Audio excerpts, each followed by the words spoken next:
வணக்கம் எல்லாருக்கும். நம்ம கையில இருக்கிற வாட்ஸ்அப் மூலமாவே நம்ம தமிழ் மொழியில ஒரு முழுமையான மனநல கோர்ஸை உருவாக்க முடியுமா? அது எப்படி சாத்தியம்னு என்னைக்காவது யோசிச்சிருக்கீங்களா? வாங்க, அப்படி ஒரு அட்டகாசமான திட்டத்தோட கட்டமைப்பை நாம இப்போ ஆழமா அலசி பார்க்கலாம். இந்த கேள்விதான் நம்மளோட இந்த முழு அலசலுக்கும் சென்டர் பாயிண்ட். யோசிச்சு பாருங்க, உங்க போன்ல, உங்க கையில இருக்கிற போன்லயே ஒரு முழு மனநல கோர்ஸை எப்படி டிசைன் பண்றது? இது டெக்னாலஜி பத்தின விஷயம் மட்டும் இல்லைங்க. இது மனிதர்களோட உளவியல், நம்ம கலாச்சாரம், அவங்களோட ஈடுபாடுன்னு எல்லாத்தையும் ஒன்னா சேர்க்கிற ஒரு கலை. வாங்க, இதுக்குள்ள ஒளிஞ்சிருக்கிற ரகசியத்தை நாம சேர்ந்து கண்டுபிடிக்கலாம். இப்ப நீங்க ஸ்கிரீன்ல பாக்குறீங்களே, இதுதான் அந்த கோர்ஸோட ஒரு நாள் மெசேஜ். பார்க்க ரொம்ப சிம்பிளா ஒரு சாதாரண வாட்ஸ்அப் மெசேஜ் மாதிரி தான் இருக்கு. ஆனா நம்புங்க, இந்த எளிமைக்கு பின்னாடி ஒரு பயங்கரமான, ரொம்ப கவனமா யோசிச்சு வடிவமைக்கப்பட்ட ஒரு ஸ்ட்ராட்டஜி இருக்கு. வாங்க, இந்த ஒரு மெசேஜை நாம அக்குவேர் ஆணிவேர பிரிச்சு மேயலாம். ஓகே, அந்த முழு கோர்ஸோட திறமையை புரிஞ்சுக்கிறதுக்கு நம்ம முதல்ல அதோட அடிப்படை யூனிட், அதாவது இந்த டெய்லி மெசேஜோட கட்டமைப்பை புரிஞ்சுக்கணும். ஒவ்வொரு நாளும் வர்ற இந்த ஒரு மெசேஜ்குள்ள எவ்வளோ ஆழமான சிந்தனை இருக்குன்னு இப்ப நம்ம பார்க்கலாம்.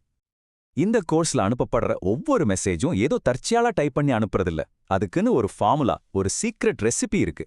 அதை நாம 8 பகுதி வரைபடம்னு சொல்லலாம். இதுதான் ஒவ்வொரு நாளும் யூசர்ஸ ஆர்வத்தோட இதுல பங்கெடுக்க வைக்கிற ரகசியம். சரி, இந்த 8 ஸ்டெப்ஸையும் பாருங்க. இது ஒரு செக்லிஸ்ட் மாதிரி. இன்னைக்கு என்ன டாபிக், அதுக்கு பின்னாடி என்ன கான்செப்ட், அப்புறம் ஒரு குட்டி எக்ஸசைஸ், அப்புறம் ஒரு ரியல் லைஃப் உதாரணம். இப்படி ஒன்னொன்னா போகும்போது கத்துக்கிறதும் ரொம்ப ஈஸியா, இன்ட்ரெஸ்டிங்கா இருக்கும் இல்லையா? இது ஒரு தெளிவான கற்றல் பாதையை உருவாக்குது. இதுல எனக்கு ரொம்ப பிடிச்ச ஒரு விஷயம் என்னன்னா, இந்த அறிவியல் அடிப்படைங்கிற பகுதி தான். நாம ஏதோ இப்படி பண்ணுங்க நல்லதுன்னு சும்மா அட்வைஸ் பண்ணாம, ஏன் பண்ணணும் அப்படிங்கிறதுக்கு பின்னாடி இருக்கிற சயின்ஸையும் சின்னதா சொல்றாங்க. இதுதான் அந்த கோர்ஸ் மேல ஒரு நம்பிக்கையும் ஒரு நம்பகத்தன்மையும் கொடுக்குது. ஓகே, ஒரு நாள் மெசேஜ் எப்படி இருக்குன்னு பார்த்துட்டோம். இப்போ கொஞ்சம் ஜூம் அவுட் பண்ணி இந்த மாதிரி குட்டி குட்டி செங்கற்கள் எல்லாம் சேர்ந்து ஒரு மாசத்துக்கு எப்படி ஒரு முழுமையான பயணமா மாறுதுன்னு பார்க்கலாம். இது ஒரு கம்ப்ளீட் லேர்னிங் ஜேர்னி.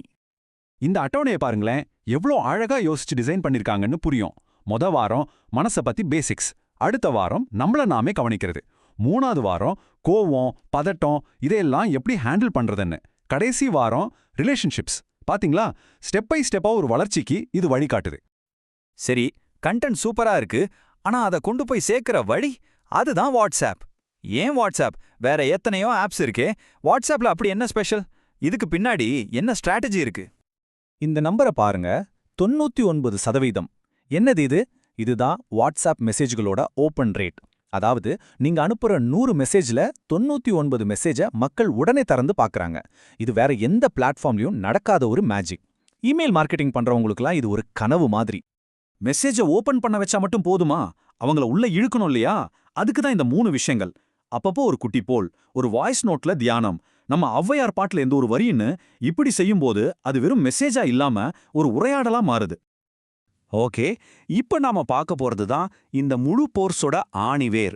இதோட அடித்தளமா இருக்கிற 3 முக்கியமான கொள்கைகள்: நம்ம கலாச்சாரம், தரம், அப்புறம் அவங்க காட்டுற அக்கறை. மனநலம் பத்தி பேசும்போது நம்ம பயன்படுத்துற வார்த்தைகள் ரொம்ப ரொம்ப முக்கியம். மென்டல் ஹெல்த், சப்கான்ஷியஸ் மைண்ட்னு சொல்றதை விட நம்ம எல்லாருக்கும் பரிச்சயமான மனநலம், உள்மனம், மன அழுத்தம்னு சொல்லும்போது அந்த விஷயம் நமக்கு ரொம்ப நெருக்கமானதா மாறுது. அந்த அந்நியத்தன்மை உடனே போயிடுது. ஒவ்வொரு மெசேஜும் உங்களுக்கு வர்றதுக்கு முன்னாடி இத்தனை ஃபில்டர் வழியா வருதுன்னு பாருங்க. தமிழ்ல பிழை இருக்கா, சொல்ற விஷயம் சயின்டிஃபிக்கா கரெக்டா, வாட்ஸ்அப்ல படிக்கிற அளவுக்கு நீளம் சரியா இருக்கா, இப்படி எல்லாத்தையும் செக் பண்றாங்க. இதுவே அவங்க குவாலிட்டி மேல வச்சிருக்கிற அக்கறைய தெளிவா காட்டுது. இது ரொம்ப ரொம்ப முக்கியமான ஒரு பாயிண்ட். அக்கறாங்கிற கொள்கைக்கு இது ஒரு சரியான உதாரணம். இந்த கோர்ஸ் ஒரு கைடன்ஸ் தான், ஒரு தகவல் தாரத்துக்கு தான். உங்களுக்கு சீரியஸான மனநல பிரச்சனைகள் இருந்தா நீங்க கண்டிப்பா ஒரு டாக்டரையோ கவுன்சிலரையோ தான் பார்க்கணும்னு அவங்க ரொம்ப தெளிவா சொல்லிடுறாங்க. இது ரொம்ப பொறுப்பான ஒரு செயல். ஆக, நாம இங்க பார்த்தது ஒரு வாட்ஸ்அப் கோர்ஸ் மட்டும் இல்ல, இது ஒரு மாடல். நம்ம மொழி, நம்ம கலாச்சாரம், நம்ம மக்களுக்கு பழக்கமான ஒரு டெக்னாலஜி, இதையெல்லாம் வச்சு மிக முக்கியமான ஒரு விஷயத்த எப்படி எளிமையா கொண்டு சேர்க்கலாங்கிறதுக்கான ஒரு ப்ளூ பிரிண்ட். யோசிச்சு பாருங்க, இந்த மாதிரி ஒரு மாடல் நம்ம ஊர்ல மட்டும் இல்ல, உலகத்துல இருக்கிற ஒவ்வொரு சமூகத்தோட ஆரோக்கியத்தையும் மாத்துறதுக்கு ஒரு பெரிய கருவியா இருக்காதா? நிச்சயமா சிந்திக்க வேண்டிய விஷயம்.